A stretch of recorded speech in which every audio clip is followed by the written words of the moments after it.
পটুয়াখালীর ৪ আসনে প্রার্থী ঘোষণা করল জামায়াত। আসন্ন জাতীয় সংসদ নির্বাচনকে কেন্দ্র করে বিভিন্ন জেলায় প্রার্থী ঘোষণা করছে বাংলাদেশ জামায়াতে ইসলামী। এরই অংশ হিসেবে পটুয়াখালীর ৪ জেলার সংসদীয় আসনে প্রার্থী ঘোষণা করেছে সংগঠনটি। বুধবার ৫ জানুয়ারি সন্ধ্যায় পটুয়াখালী ইসলামী ফাউন্ডেশনের হলরুমে অনুষ্ঠিত এক মত বিনিময় সময় এসব প্রার্থীর নাম ঘোষণা করা হয়।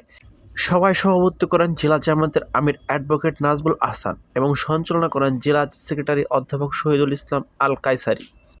এই সময় আনুষ্ঠানিকভাবে প্রার্থীর নাম ঘোষণা করেন দলের কেন্দ্রীয় সহকারী secretary general advocate Mozammel Hossain Helal. ঘোষিত প্রার্থীরা হলেন পটুয়াখালী ১ সদর মির্জাগঞ্জ ও দুমকি আসন থেকে জাতীয় নির্বাচনে লড়বেন জেলা জামায়াতের আমির অ্যাডভোকেট নাজমুল আহসান। আর পটুয়াখালী ২ বাউফল থেকে মনোনীত হয়েছেন বাউফল উন্নয়ন ফোরামের চেয়ারম্যান ঢাকা দক্ষিণ জামায়াতের সেক্রেটারি ডক্টর শফিকুল ইসলাম মাসুদ।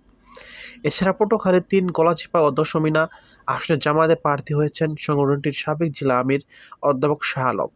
আর পটুয়াখালীর ৪ কলাপাড়া ও রাঙ্গাবালী থেকে ভোটে লড়বেন কলাপাড়া উপজেলা জামায়াতের আমির মাওলানা আব্দুল কাইয়ুম। মত বিনিময় সভায় উপস্থিত ছিলেন বরিশাল মহানগর জামায়াতের আমির অধ্যক্ষ জহির উদ্দিন মোহাম্মদ বাবর, জামায়াতের বরিশাল অঞ্চল টিম সদস্য মাওলানা এ.কে.এম ফখরুদ্দীন খান রাজি, জেলা জামায়াতের নায়েবে আমির মাওলানা মোশাররফ হোসেন সহ দলটির শীর্ষ নেতারা উপস্থিত ছিলেন।